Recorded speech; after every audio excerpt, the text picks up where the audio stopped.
I thought the king had more affected the Duke of Albany than Cornwall. It had always seemed so to us, but now in the division of the kingdom it appears not which of the dukes he values most. The king is coming. Attend the lords of France and Burgundy, Gloucester. Meantime, we shall express our darker purpose. Give me the map there. Know that we have divided in three our kingdom, and 'tis our fast intent to shake all cares and business from our age, conferring them on younger strengths, while we, unburthened, crawl toward death. The princes France and Burgundy, great rivals in our youngest daughter's love, long in our court have made their amorous sojourn, and here are to be answered. Tell me, my daughters, since now we will divest us both of rule, interest of territory, cares of state, which of you, shall we say, doth love us most? Goneril, our eldest born, speak first. Sir, I love you more than words can wield the matter, dearer than eyesight, space, and liberty, beyond what can be valued, rich or rare, no less than life, with grace, health, beauty, honour, as much as child e'er loved, or father bound, a love that makes breath poor, and speech unable. Beyond all manner of so much I love you. What shall Cordelia do? Love and be silent.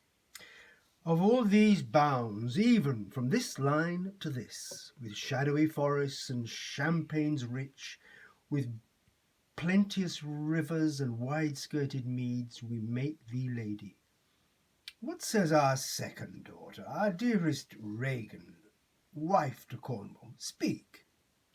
Sir, I am made of the self-same metal that my sister is, and prize me at her worth.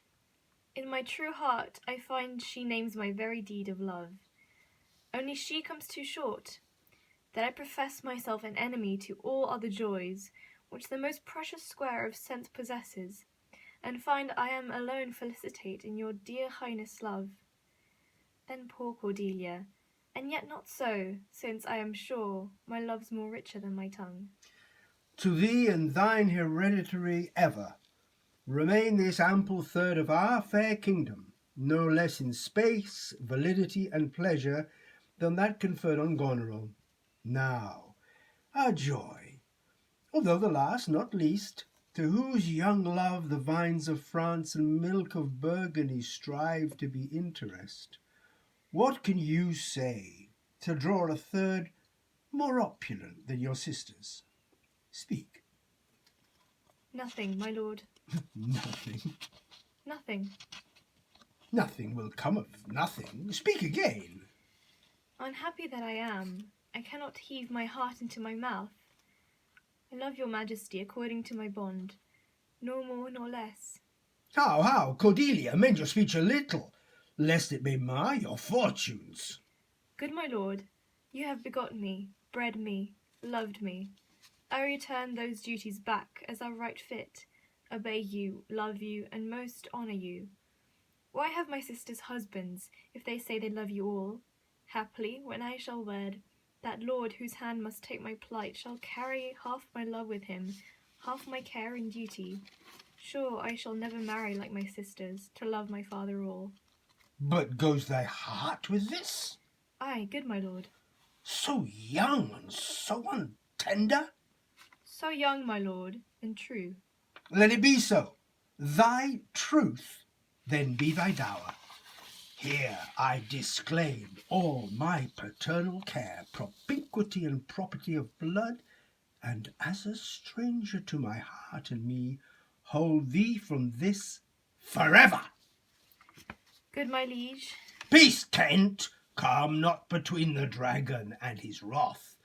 I loved her most, and thought to set my rest on her kind nursery. Hence, and avoid my sight. So be my grave my peace. Call France, who stirs? Call Burgundy, Cornwall, Albany. With my two daughters' dowers digest this third. Let pride, which she calls plainness, marry her. I do invest you jointly with my power, this coronet part betwixt you. Royal Lear, whom I have ever honoured as my king, loved as my father, as my master followed, as my great patron, thought on in my prayers. The bow is bent and drawn, make from the shaft. Be Kent unmannerly, when Lear is mad. What wilt thou do, old man?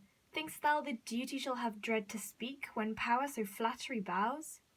To plainness honour's bound, when majesty stoops to folly, reverse thy doom. The youngest daughter does not love thee least, nor are those empty-hearted whose low sound reverbs no hollowness. Kent, on thy life, no more.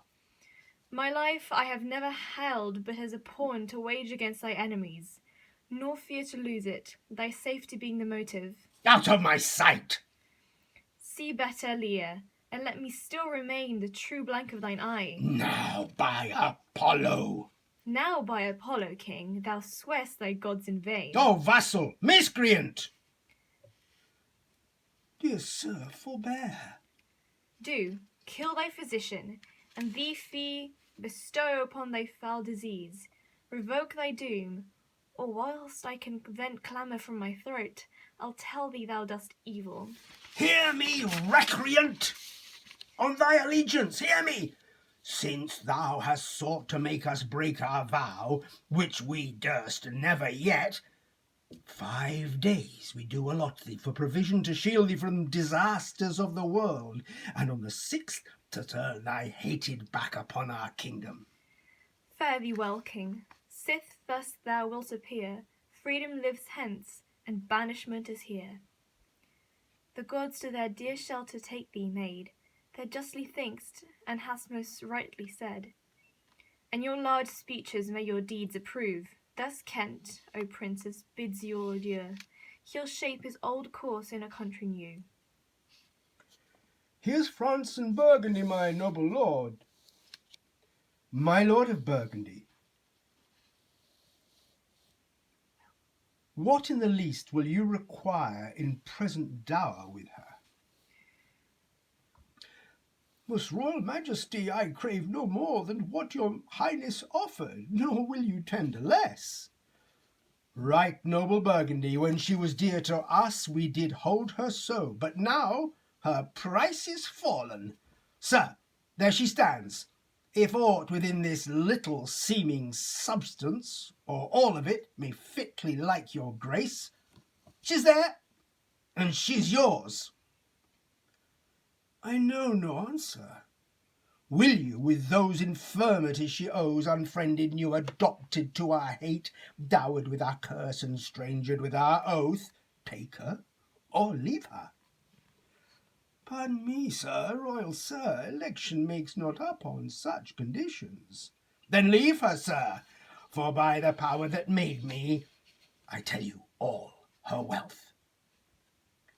For you, great king, I would not from your love make such a stray to match you where I hate. This is most strange, that she, that even but now was your best object, the argument of your praise, balm of your age, most best, most dearest, should in this choice of time commit a thing so monstrous, to dismantle so many folds of favour. I yet beseech your majesty, if for I want that glib and oily art, to speak and purpose not, since what I well intend, I'll do it before I speak, that you make known it is no vicious blot, murder or foulness, no unchaste action, or dishonoured step, that hath deprived me of your grace and favour, but even for want of that for which I am richer, a still soliciting eye, and such a tongue as I am glad I have not, though not to have it hath lost me in your liking. Better thou hast not been born, than not to have pleased me better. It is but this, a tardiness in nature, which often leaves a history unspoke that it intends to do.